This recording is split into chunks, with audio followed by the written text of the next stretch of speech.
Hi there, Giel here, and thanks for checking this first episode of Can You Feel It? Coming up, Don Diablo, Ferry Corsten, Laidback Luke, Chuckie and many more. And this first episode is with DJ Armin Van Buuren, recorded in his own radio studio, a real honest conversation, talking about the pressure of DJ life, where his inspiration is coming from, and he has some good advice for any new producers and DJs. This show is edited together with DJ TOM, and I have to thank the guys of KRK who donated this brand new Rocket G4 studio monitor. And I have to say, those old classics pumping sounds, it sounds great on this new speaker. If you have any suggestions for DJs who I have to invite, feel free to contact me. Twitter and Instagram is GIELS. Are you ready? Let's go with the first one, Armin Van Buuren. Can you feel it? Feel it? Can you feel it? It's the music of millions of people all over the world. Electronic dance music. In Holland we call it house music. It was my history. It was my youth. These were my records. Who am I? I'm Giel Beelen, a Dutch radio DJ. And I want to share and explore my musical history with you, together with the biggest DJs. As you probably know, most of them come from Holland. Why is that? This little country in the west of Europe. And how did they all start? Can You Feel It? The story of a Dutch DJ from the bedroom to the festival. Check this out. This is going to be a dance trip down memory lane. Hi there, thanks for listening and welcome, Armin. What's up? Yeah, it's a bit weird to say welcome because, well, we're here at your place in your own studio, a great radio studio. Thank you. Yeah. This is awesome. This is it's so nice because you are a nerd as well. I can say that. Absolutely. Actually, we started at the same radio station, New Dance Radio. Yeah, I think. Yeah. And later it was, I think, IDT Radio. That's where I started my show. But I first started with Koen van Tijn, your colleague at New Dance Radio. He invited me for some mixes, and he said, "Well, why don't you start your own radio show?" And then Robin Albers, JD, for a little while he was the station director at IDT Radio. And every evening they had a program called Into House, Into Trance. And he asked me to do the Thursday night Into Trance. And I remember he gave me one phone call. Hey, can you start this tomorrow? It was the day before. I said, yeah, sure. So I started on the 1st of June, 2001. And I haven't stopped until this week. And you look around you, you see the radio studio. Yeah. And that's all the result of that one phone call. That's great, man. Let's start with the earliest dance memory, the EDM. Do you remember the first time you ever heard house music? Well, house music, I'm not sure, because I always have a difficult time finding exactly when the first house track. I remember This House is Under Arrest from Crush was considered to be one of the first house records. But, you have like Tyree, Acid Crash and those tracks. I was a big fan of a Dutch master mixer called Ben Liebrand. And, I always praise him. And that was simply because there was a good friend of mine, Art Potman, who was, I was 8 years old, and he gave me a mixtape. And it was basically the beat of Art of Noise, with the weather guy announcing the weather on top of it. So it was not like he was announcing the weather, but it was on the beat. So it was kind of like he was rapping. And so that's how I discovered sampling. And I was so in awe about it. So he had the weather guy going, it's 18 degrees, 18 degrees. And I was like 8 years old. I was like, how is this possible? And then the real nerd inside of me came out, and I really, that's the moment that I fell in love with electronic music. I think my father was also very important because he was pretty progressive and he used to listen to a lot of experimental electronic music at the time. Of course, I remember the cover of Switched on Bach by Walter Carlos. Which is considered by many people as the first ever electronic album. Yeah. All the pieces from Johann Sebastian Bach played with a Moog synthesizer. And I as a baby, I only remember staring at the cover of the album for a long time. And I tried to find it on CD. I tried to find it on Spotify, but it's not available on any portal. So my dad, a couple of months ago, came to my house officially, and he handed me the vinyl copy, his final copy of Switched on Bach by Walter Carlos. That's great, man. That's how it all started. And when was the moment you thought, oh, I'm going to do something with it? Because, well, you mentioned Ben Liebrand, so you were more into the producing style then at first? Yeah, I was actually part of his fan club, and I used to tape all the mixes. I mean, back in the day, you had no SoundCloud, there was no YouTube, there were no, the only way that I can find info on how people were making this music was through the Ben Liebrand fan club. And there were a couple of other nerds. It was basically a group of nerds. They were investigating how Ben Liebrand's studio was working. And Ben sent some drawings of how his studio was working. And that's how I first came in touch with things like 24-track tape and sampling. And because I was a member of his fan club, I got to meet Ben Liebrand back in 1991. Yeah. And at that point, he was a little bit tired of making electronic music. So he started more working on 3D visuals. And he actually gave me the opportunity to work in his studio. Okay. And you have to understand, I was 16 years old. I had a lot of pimples. And I drove with the train. I went to Nijmegen, where he was living. And I was in this massive studio with all this equipment. Like, everything was there. The 909, the 808, the Moog synthesizers, everything. But it was and he said, do your thing. Do your thing. And he didn't explain nothing to me. He said, just go make music. And that's how I started. That's how I started as a producer. And what happened then? Of course, it was first a bit trying, but when was the first time you thought, "Hey, this is like a song or a remix, or this is something"? Well, initially it was just the interest, because I was always interested in computers, electronics. I programmed my first computer games in BASIC, and on the other hand, the passion for music. And I started to create my own tracks. Back in the days, it was not called trance because the word was not invented. I think when Sasha and Dickweed started playing it, some people started calling it trance. But what I was doing, I had no idea. No. And I never, honestly, hand on my heart, I never had a plan to become a DJ, because I thought, why would somebody listen to Armin Van Buuren? I mean, I'm just a law school student from Leiden in the Netherlands. This is honest. This is God honest truth. Why would somebody like my music? Why would somebody be interested in this kind of electronic music? Because when I started producing in 92, the hot sound of that time was club music. DJ Jean was really popular in the Netherlands. There was no trance. The word trance hadn't even been invented until 6 years later. So I was just, being a law school student in Leiden, promised my parents to finish it. And I got a job in a local club in Leiden. As a DJ. Okay. Yeah. Okay. So it was a room that's probably just as big as this radio studio. And I had to clean the toilets afterwards. But looking back on it, that was actually my education. Because if you have to play for 10,000 people, you know that half of them want to dance anyway. But if you were a DJ and nobody knows you, and you're in a club where there's 20 people, you see everything. You see everything, and it's a lot harder to get those people dancing, because they're only there for the alcohol, they're only there for the girls, and who cares about the music? As long as the people are having a good time. So that really learned me the basics of mixing, programming, reading a crowd. That's how I actually had my education, I think. That's great, but one step therefore. So you started there after you were mixing at the bedroom DJ, I guess. Yeah. So I was a bedroom DJ. Yeah, but I was a producer before I was a DJ, because I've always been interested in making sound. So I was sampling everything left and right. My mother was having a phone conversation with her friend. I would make a record of it, and I would repeat all the stupid words that she was saying. And can you take us back to how the scene was like? Because like you mentioned, the trance didn't exist. It was like house music, this new phenomena. Mm-hmm. And things, of course, were less organized than now, because it was small, it was new. I think it's very important to understand what happened in the Netherlands at that time. 88, a lot of people 1988 is considered the summer of love by many people. Dance music was already embraced massively in the Netherlands, a lot more than other countries, looking back on it now. Mm-hmm. So you heard the early dance music already on the radio, on daytime radio in the Netherlands in 1990, 1991, 1992. Absolutely. Christine W., Feel What You Want, Robin S., Show Me Love. Those were records that you heard everywhere in the clubs. You heard them on the radio.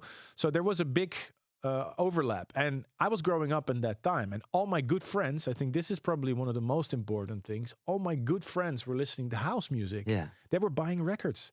So we had this friendly competition. Like if we have 1 hour off of school, we would ride on our bikes in Leiden to Cyber Records or Forbidden Planet. And we would, the first guy that was in the door would get the white label from Pancake, the new release on Work Records. So this was very important to understand that, of course, you grow up and you're being influenced by the people that you hang out with. So two of my best friends, who were also the best men at my wedding, Ruud and Vincent, they were very important for me because their musical taste became my musical taste as well. Because we were just 3 friends, making mixtapes. This one, and I've got this one. And then when we had a break in school, when we used to get a sandwich across the corner when we in school, Vincent used to play me mixes that he did. We were walking around with one big head, Walkman. And, and I think that was very important because I was too young to go to clubs. Because the whole Amsterdam scene is something that I wanted to be part of, but I couldn't because I was not 18 years old yet. And at the time, there were quite a few Dutch progressive radio shows. Capule Deluxe from Luc Janssen springs to mind, VPRO Radio. Ben Liebrand, of course, mentioned him. Robin Albers, for those who like the groove. Rave Radio with Adam Curry. A couple of other. So everything that was on the radio that was dance music, I sucked it up. And I taped everything. I still have those cassette tapes at home. Listen to them. And especially the VPRO, they had some really, really strange radio shows with some really experimental music. I remember hearing The House of God by DHS on VPRO radio, going like, what is this? The House of God. It sounds like a distorted 909 tom. And he sampled that guy that was praising the House of God. I was like, everything came together. My mother hated it. Yeah? Okay. They hated it. Because you played it so loud? Or? Well, because my parents hate it, that's why I loved it. Because when you're 16, 17, you want to like something that your parents hate. That's the reality of the things. And was there like a moment you thought, I want to be a DJ? I always wanted to be a DJ. It was always my dream, but I never had the arrogance to think that I would fit in. That it would work. I'll tell you a little secret. I still think I don't fit in the whole DJ scene. I'm not a stereotypical DJ, I think. Although the nerds took over. I mean, I remember going to DJ Jean and the IT. I've been there maybe 2-3 times. And I saw the nerds glued to the back of DJ Jean with white labels hold in their arms. Jean was playing the tracks. And those nerds were hoping that Jean would play their white label. Because if DJ Jean would play your track in the IT, it would probably mean that your track would get signed, would get released and everything. So, that was my dream. And it is really important to understand that at the time when I was dreaming to be a DJ, the only thing that you could dream of was DJing on Rembrandt Square in Amsterdam. That was the highest. There were no festivals. No. There were no... it was only a club thing. There was It or Chemistry. Chemistry, Roxy. That was it. I tried to get into the Roxy. Couldn't get in. I've been refused 3 or 4 times. Me and my friend, we just went to Amsterdam. I couldn't get in. No. And I honestly, I think if I would be the doorman and I would see me in front of the door, I wouldn't let me in too. Oh, wow. That's great. And what kind of records you bought at that time then?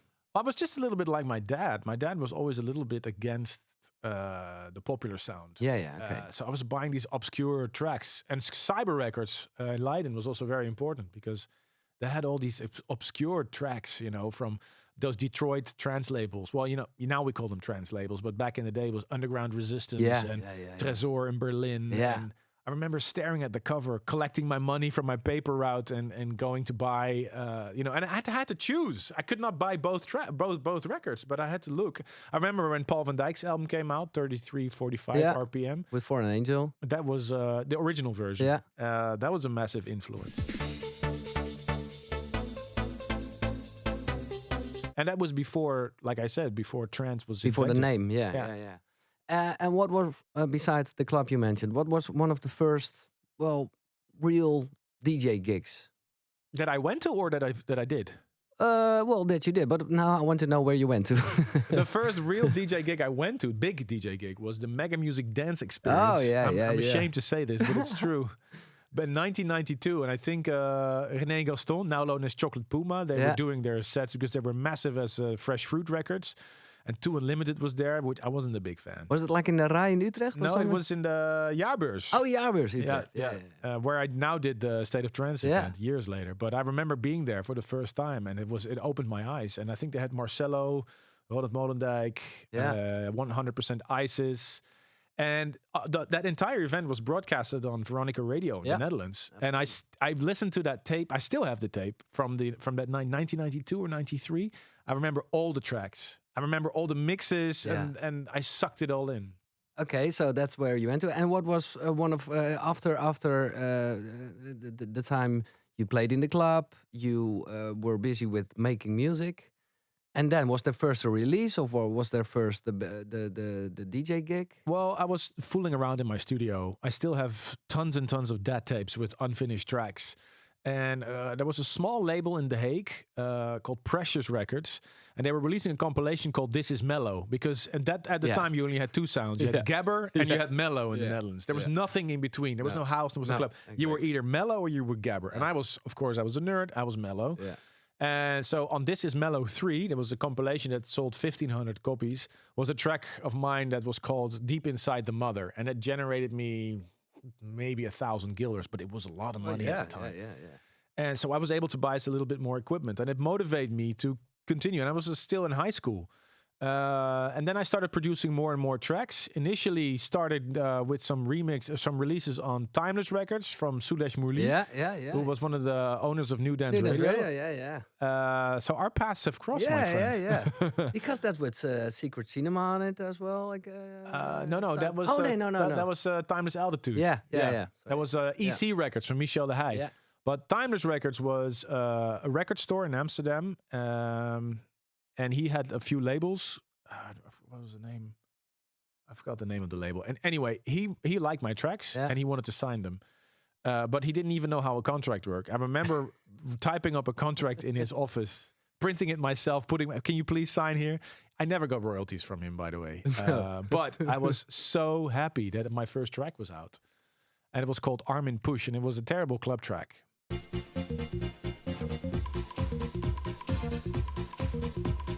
But it was the start of everything. And the B-side was a track called Don't Be Afraid, I'll Be Right Beside You. And one of the tracks that I produced at Ben Liebrand's studio. And I just kept on producing. And it motivated me so much. There's nothing like the feeling of holding your own track on vinyl. Yeah. It is so special. And later I also went to the pressing of vinyl. When my own track was being cut on acetate. Oh, the smell of that. I was in love with it, yeah. And then because of the releases, people wanted to book you as a DJ as well. No, that started much later. Okay. I think my first release was in 93, 94, 95. 96, I produced a track on Cyber Records called Blue Fear.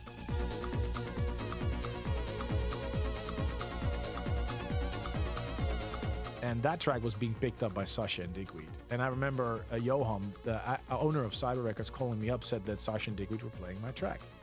And I didn't even know who Sasha and Digweed were at the time. I'm embarrassed to say, but it's true. Yeah. And they said my track was being played at the Manchester United Stadium before the players came on. I knew Manchester United. I said, that's big. And then I heard that they picked up the track for a compilation called Northern Exposure. This is 1996, and that was a big deal because at the time CDs were selling massively, and they sold something like 500,000 copies of Northern Exposure, and that generated me, I think, 30,000 guilders or something. So I was able to buy a lot more equipment. Just invested everything into my studio, and I was still living with my parents at the time. And that's how it just went. So 96 produced Blue Fear, came out in 97. That money came in half a year later, and then I started producing more and more. So 1998, I was just putting out really weird tracks on all kinds of sub-labels like the Shoeshine Factory, Hyperdrive Inc. And it's just, actually one of the tracks was signed to one of the very first Gesto compilations on when he was still with Basic Beat. Yeah. Hyperdrive Inc. Dreams in Sync. I don't know. One of those tracks you just make in 4 hours. Because that's how it went. I was just throwing DAT tapes left and right. And that's how I started to produce more and more tracks. And then that's when Tiesto came up. His popularity was rising. And it was exactly the sound that I loved because I was making that, but I couldn't DJ that. So I was still DJing in the bar in Leiden. That's it. And then there was this track in 99 that I did. I remember I made it at end of April 99 called Communication. And that started everything for me because I already had a few tracks that was doing really well. I was working with Olaf Bozowski on Work Records, did some releases. That's Pancake as well, is it? Pancake, yeah. It's him and Eric E. Yeah. And then, I mean, it's a lot of time. I produced so many tracks and so many of them were really bad. But it's like Ed Sheeran said, you know, you first have to make 10 bad songs or 100 bad songs before you can make a good one. That's what it is. So I'm so happy that these labels gave me the opportunity. And at the time, you know, everybody was buying everything. So even if you had a track that was not selling really well, you were still selling 1,500 vinyls and you would still get like 2,000 guilders, 3,000 guilders on royalties, which was good. You know, you don't get that these days anymore when you release a track on Spotify. So I just did a lot of releases on Atalos Records, on the early Spinning Records, with DJ René, one of the first releases actually. Okay. And then Tiesto contacted me because he really liked Communication and he wanted to include it on his Magic compilations. And he wanted to make a track together. So we met up. And right about the time, Ferry Corsten was blowing up in the UK with his Out of the Blue and System F project. And it was really funny because Ferry was popular way before Tiesto and myself were popular there. I know Thijs already went to the UK to play in Gatecrasher. But Ferry was the leading guy. So we got to warm up for Ferry. It's true. Yeah? Yeah, we were warming up or playing after Ferry. So I just kind of went in the slipstream of Ferry and Thijs. And I'm still thankful that they gave me the opportunity to this day. Thijs introduced me to my current manager, Dave Lewis. And the rest is history. Exactly, because he's from England. Dave Lewis, he has English roots. He's born here, but his dad is English, I think. Yeah. So was there a moment, if you think about it now, you think, wow, okay, a realization moment. This is big. There was one moment. I remember sitting in the bathtub after playing my first gig in the UK. I got to warm up for Seb Fontaine in a legendary courtyard in Liverpool for Cream. And Seb Fontaine was so because initially I was supposed to play from 10 to 11:30, but he loved it so much that he allowed me to play 30 minutes more. Wow. And I remember for the first time seeing the English crowd, which at the time was completely crazy. Like fans were screaming, and I never experienced that. And I was mixing with a rotary mixer, you know, not with faders, but knobs. And fortunately, I had my experience as a DJ in the Nexus. But I was mixing trance, and I didn't even know if people would like it. I know they like Communication because that was on the Radio 1 playlist. That was on the 5th of February 2000, and I finished the gig. I went to my hotel. I went to sit in the bathtub because all my adrenaline was rushing through my body. And I sat there, and I'm thinking, wow, this could really be something. This could really mean I can make a career. So, and I was still a law school student at the time. And I promised my grandfather on his deathbed that I would finish my law degree, so I did. Wow. And I switched to copyright law because I thought that may come in handy later. Well, which is true. And so in 2002 I finished my law degree, which of course took a lot longer than I planned to do because I had all the gigs. And then I said to myself in 2002, you know, I'm gonna try DJing for a year, and I'm basically still in that. You're still trying. Okay, I'm still trying. and what was it to deal like getting famous? Because, well, as you mentioned, you were the guy with the pimples on the attic, the bedroom DJ, and now you saw your name on billboards and flyers during that time. Of course, a lot. It's still being famous is I don't know if that's really a nice thing, to be honest. I don't know.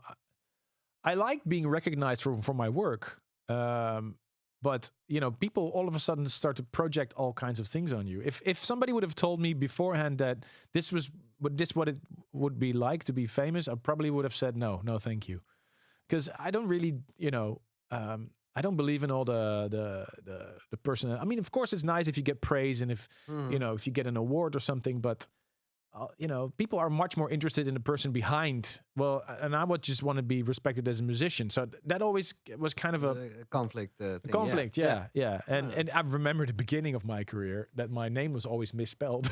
With one U. One U or BWREN, Okay. BUEREN, everything. I think we still have a photo book where I think about 50 flyers where my name is misspelled. That's nice. And well, you're a founding father, as I mentioned. How do you feel that way? Because you are a big part of music history. Oh, well, thank you for the kind words. Yeah, well, it feels weird because I'm a fan first and foremost. I consider myself a fan of music before anything else, because I love this music so much, and I'm a clubber myself. I still go. I went to Awakenings last year. I still go to events myself, and I really enjoy it. I go for the music, really. Exactly, yeah. So to be called a founding father, that's something I would never tell about myself, because I'm too much of a fan to be like that. And I know, of course, my achievements. I shouldn't be too modest, because I'm proud of the things I've achieved and built this company and everything. But I can honestly say that every decision I made in my career was always based on the love of like building this radio studio or like building Armada was all about the love of music. The love of music and believing that I needed this vehicle to put my vision out there without putting it out there for other people to slam it down or something. Okay, but I will say it in other words. What do you feel most proud of being part of the history of house music, of electronic dance music?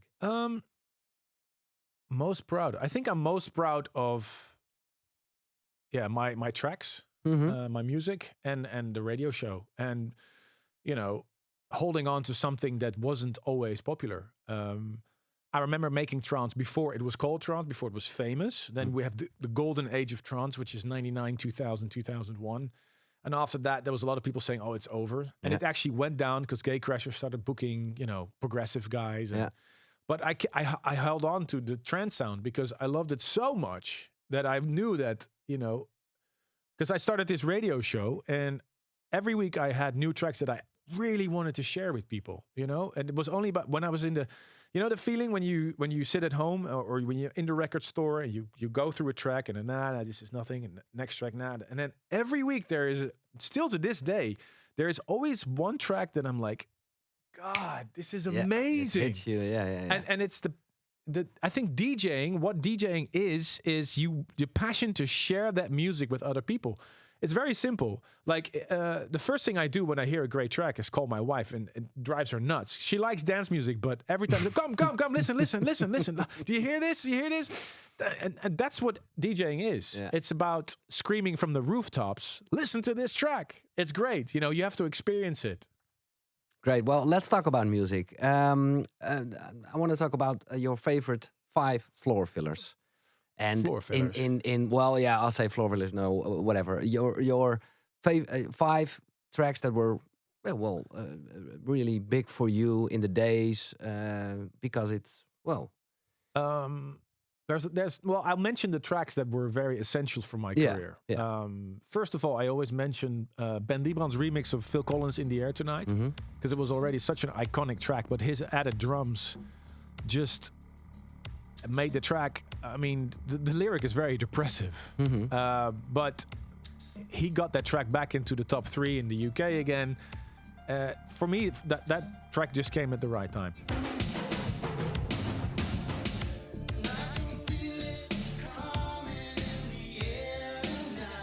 Second album I have to mention is Little Fluffy Clouds by The Orb. I don't know why, but I've always been a massive fan of The Orb.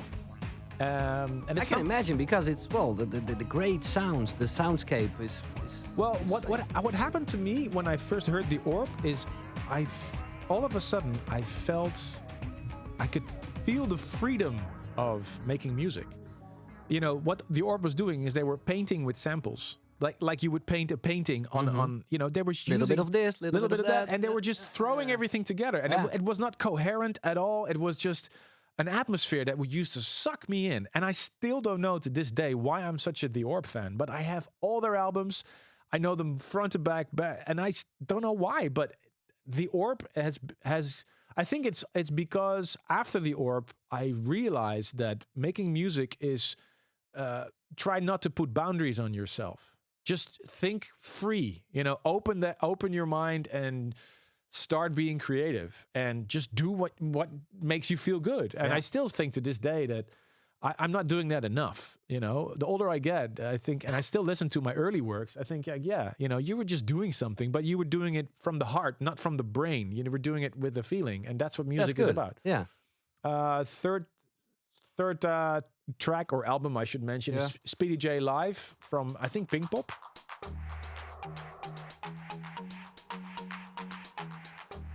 He did a performance 95. I don't think that album is available, actually. I got it. So now you hear a bit of it in this podcast. Yeah, it's great.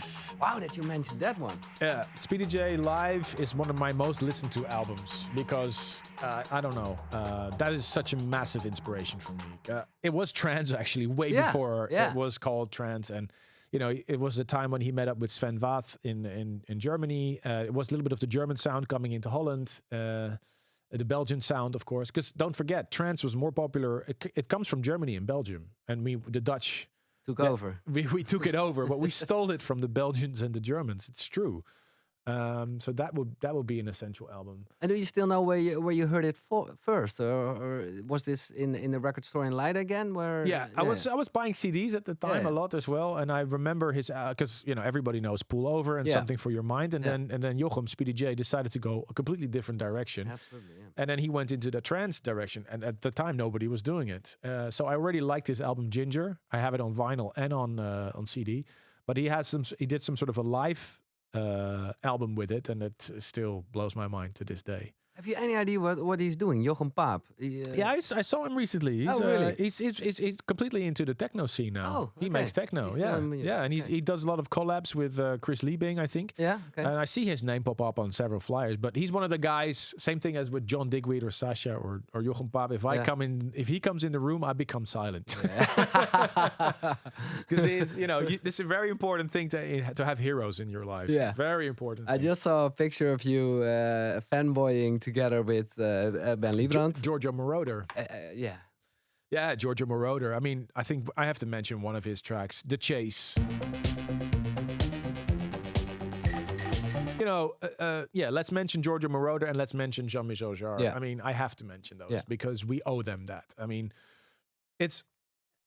I think especially for the young people listening to this podcast, it's kind of hard to realize, but it's true that the synthesizer was considered a devilish instrument in the 60s. It was considered non-musical instrument. Mm-hmm. It was only until the Beatles started using the Moog synthesizer, and I think it was Abbey Road or the White Album, that all of a sudden things changed. And the synthesizer was being received more and more. Walter Carlos switched on Bach. And then later on, in the 70s, you started hearing more and more synthesizer-based music. So what happened in the evolution of music, I think is super interesting, because the synthesizer was invented by a couple of scientists in offices. And at the time, in the 60s, everything was about distortion and guitars and the Beatles and Rolling Stones and that. And then the synthesizer came and it merged. And from the synthesizer came electronic music. Yeah. And now, if you listen to popular radio, I mean, a lot of people still talk about dance music. I don't believe in dance music and popular music. Everything's mixed and merged. Absolutely. There's not a single track that you will hear on radio that doesn't have a sequenced background in it. There's every track on the radio is a dance track, basically. Of course, electronic track. Electronic track, yeah. So the future for dance music is mixing and merging. The dance music sound now has taken over modern day music, which is kind of revolutionary. If somebody would tell you that in the 60s, they would laugh you in the face. Yeah. So that's why I think Giorgio Moroder and Jean-Michel Jarre have been incredibly important for that. For Jean-Michel Jarre, I love his album Zuluk. That was my dad again who came up with that. And Oxygen, obviously. Yeah. But Zuluk was the first album that he used sampling.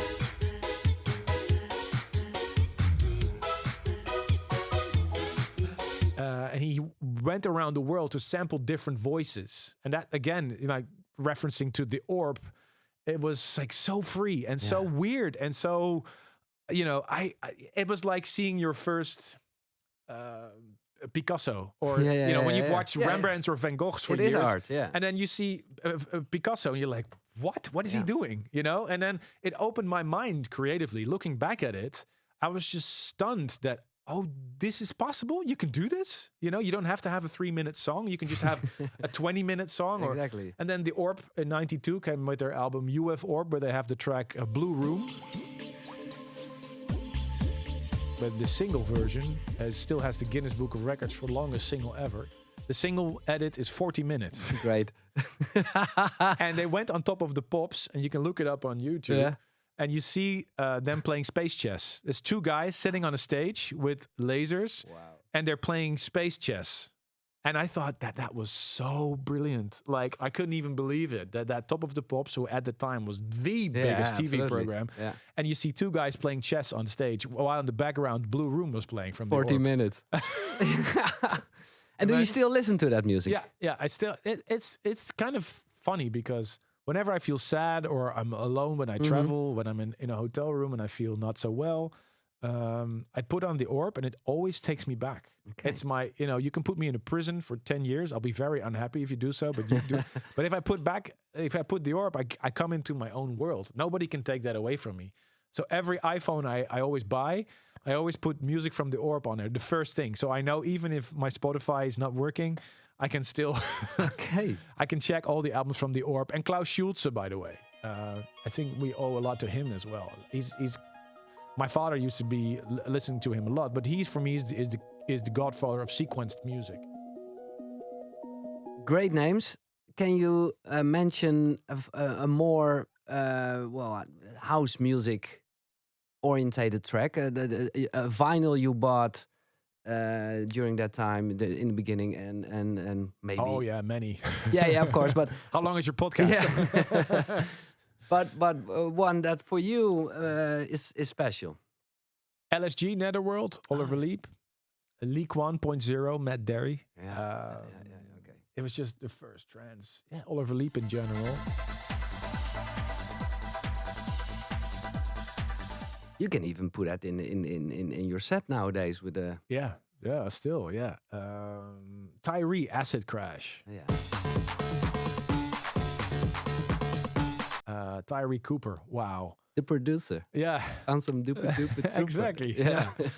Tyree, I still have the original vinyl on House Music. The label was called House Music. Say what? Yeah. The original, so later on it was sampled by House of Light, In My House. Oh, yeah. And back in the days, those guys would just have a 909 and a Uno synth, and then that's how they used to create those tracks. And of course, a lot of Dutch music, to be honest. There's still René Gaston, who we now know as Chocolate Puma. All the fresh fruit fruit stuff, The Good Man. They were really, really influential. With their signings on Strictly Rhythm and all that. Yeah. Later on, of course, Wink, Higher State of Consciousness, Size 9, I'm Ready. Oh, yeah. Josh Wink, incredibly important. Underworld, was already trance before it was called trance. Age of Love, Jam and Spoon. Yeah.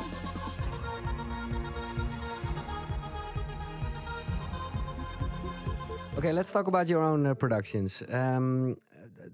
Besides the song you've just mentioned, are there any other remixes or songs you're really proud of? Of course, you're proud of every song because otherwise you wouldn't release it. But were important for you as becoming the number one DJ. I have to mention Communication. We just touched upon that.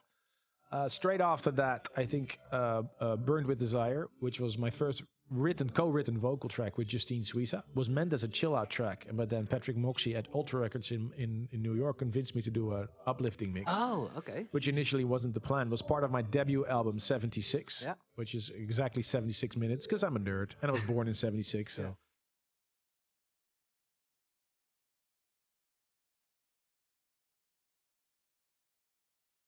So that was really important, Burned with Desire, because it was a Radio 1 playlist in the UK, and it was in the club chart, and it was being played on KTU radio in America. It was a big deal at the time. So that really broke my career also in the States, and it really helped me. Then I have to fast forward to 2008 when I did my Imagine album with In and Out of Love with Sharon den Adel.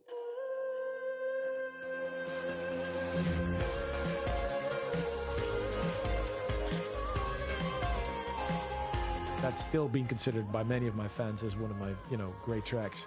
Also because it was very radically different. And I remember I was so afraid when I released that track. Yeah.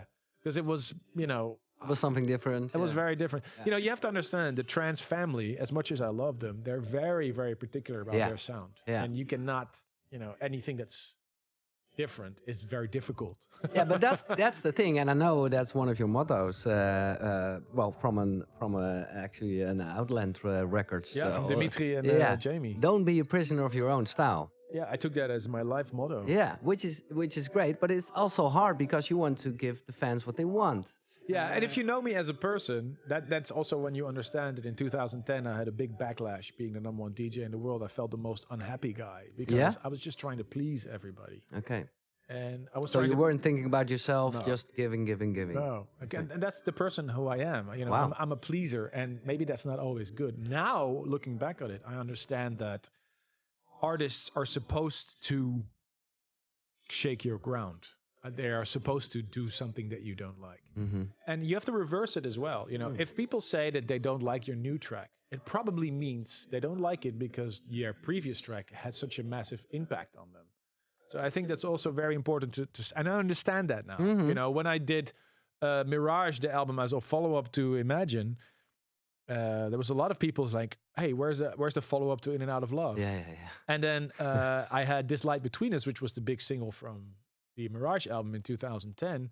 And then I did the Intense album in 2013. And then everybody was like, hey, where's the new This Light Between Us? So there's always somebody disappointed, And I understand now how that works. But I had a tough time dealing with it because I'm a pleaser, I take criticism to heart. And I know now that it's not possible to please 100% of human beings, but I want to as a DJ.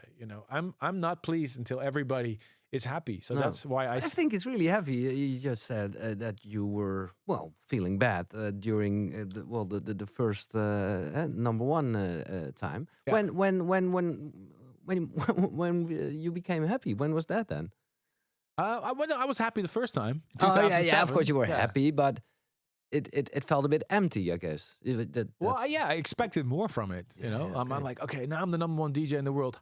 Yeah. What's going to happen now? And you're still the same guy. I was still the same nerd in the studio as that created Blue Fair. You stay the same, and it learned me a lot about myself because I went through a deep tunnel with all the criticism, especially with the message boards. And it was before Facebook and before Instagram, and before that, it was everything was bulletin boards online. But what changed this? Because there are still negative reactions and. Well, I went to a coach. Okay. And I had a few sessions there, and he pointed me to some books I started reading, and I understand a lot more about myself. Give us one great book advice.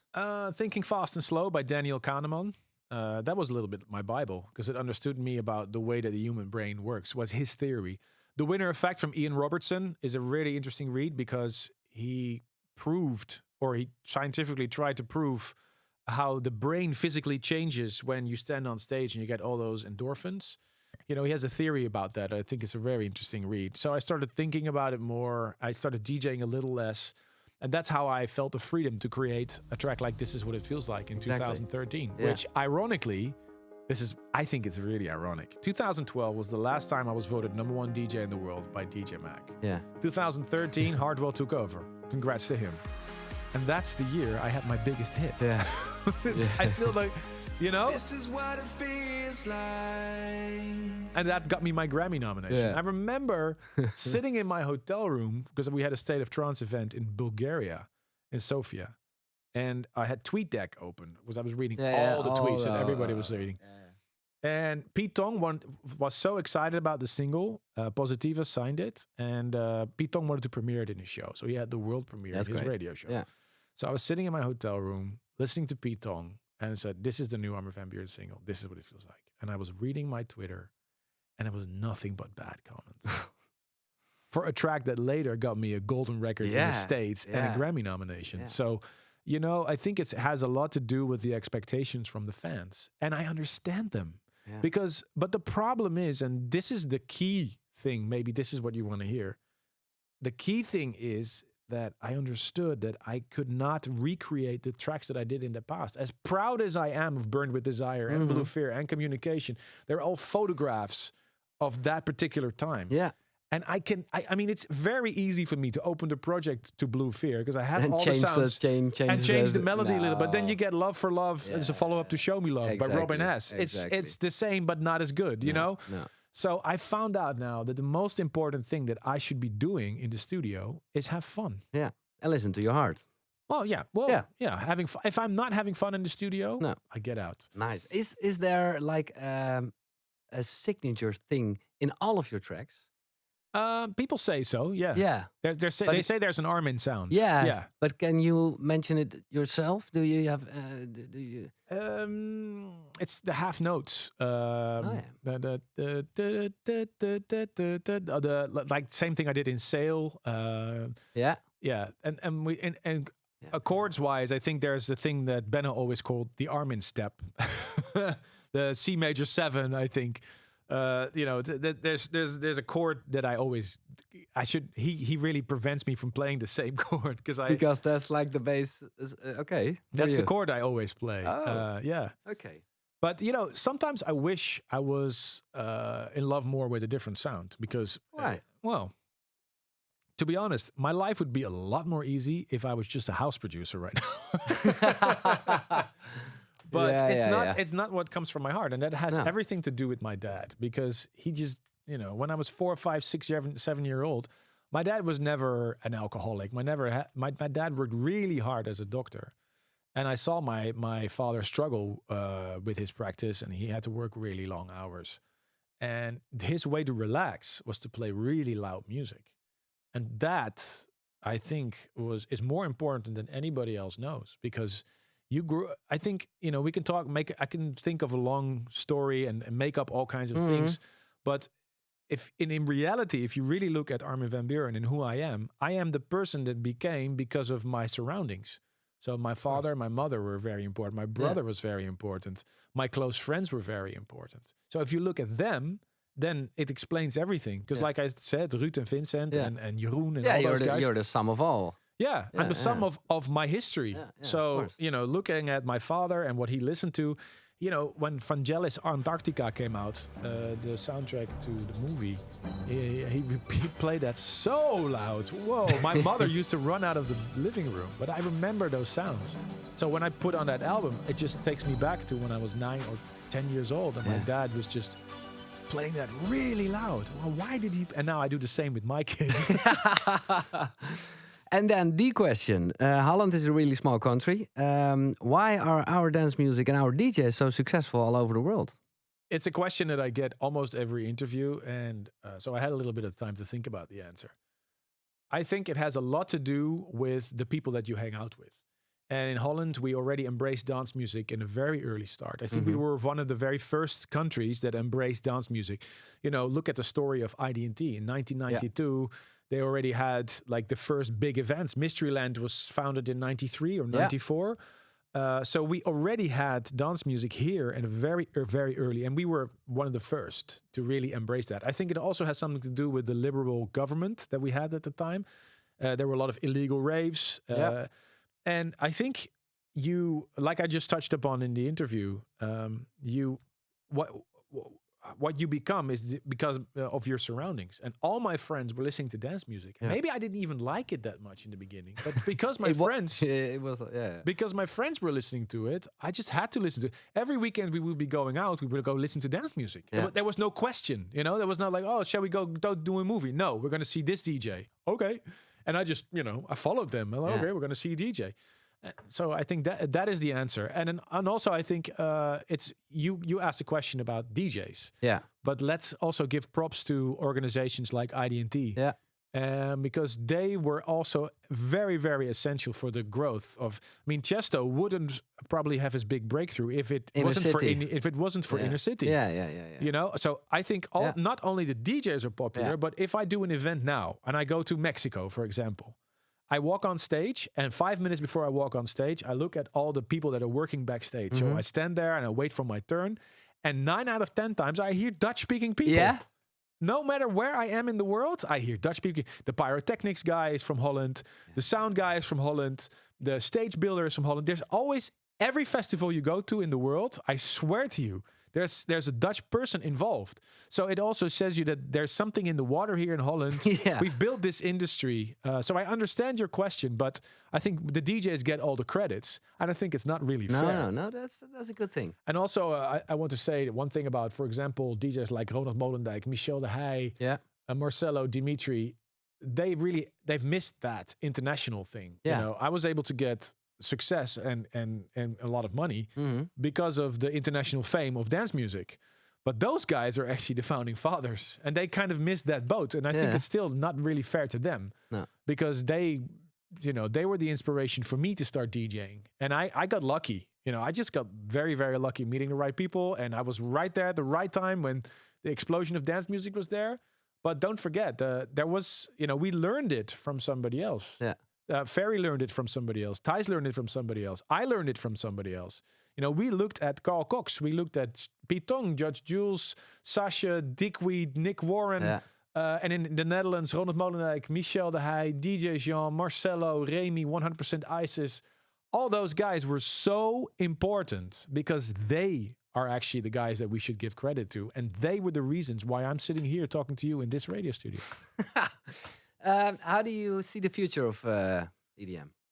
I think the future of EDM is the same thing as what happened with, from rock and roll came pop music. Yeah. And It is pop music now, you can say. Yeah, exactly. Yeah. I think dance, you can no longer speak of dance music in general because if you then it means that Calvin Harris and Kygo are the same as Charlotte de Witte and it's completely different sides of the spectrum. Absolutely. And they all come from dance music, but they went in a completely different direction. And I think this is what music is supposed to do. We are supposed to break boundaries. Yeah. So if I have to take any guess, it's just mixing and merging. Look at what happened for dubstep, for example. Dubstep has clear elements of jungle. Remember the jungle days? Absolutely. Jungle, two-step from the UK. Yeah. Those bassline sounds, and they were all mixed and merged together with Skrillex being one of the key. Yeah. Also, the development of software now is essential in the development of this new sounds. The chopped vocal sounds that Diplo and stuff are using right now, and all those other guys.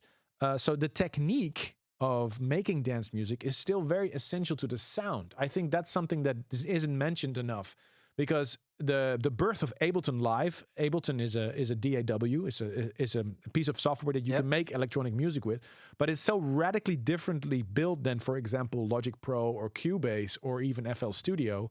Then you create different music with it just because it's built and has different options. And there were sounds in a new synthesizer, and that became the hit because of The Dominator by Human Resource is a track that was just built off of very very simple. The Uno 2 came out from Roland.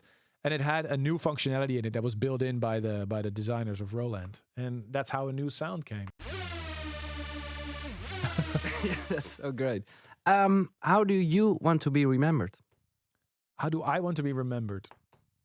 Well, hopefully I've moved some people. I've created some emotions, and I made people's lives just a little bit better with making music. And if I did that, if I made people's lives a little bit more happy or a little bit more beautiful, then I think that would be the biggest compliment. I'd like to be remembered as the guy that just brightened gave color to your life a little bit more. Why are you laughing about? Because I know because you're and that's maybe also a Dutch thing to keep your feet on the ground. But on the other hand, it's insane. And what the good thing is, I think, is that you give new people the possibility to grow now. Yes? Yeah, because don't forget, I had the opportunity in the early days by Sasha and Dickweed, who played Blue Fear, and by Ferry, who gave me the opportunity to play with him in the UK. Yeah, and who introduced me to his team. So now you do it yourself. Yeah, I think it's my job. Yeah, it's my job to offer artists fair contracts, to pay the royalties in time, and to be able for them to make just this week in my radio show, I had Dave Winnell, who's an Australian guy, extremely talented producer. But yeah, nobody knows Dave Winnell. Well, he's been around for a little while, but I like his You give sound. him the big stage now, yeah. Yeah, I give him so he gets to play my radio show and people hear him. And then the rest he has to do himself. I cannot break or make his career, but I can help a little bit maybe. But do you have, for the listeners who are producing or DJing, do you have a little advice? Well, the biggest advice for me is keep learning. I've never stopped learning, and this is something that I've always discovered as well.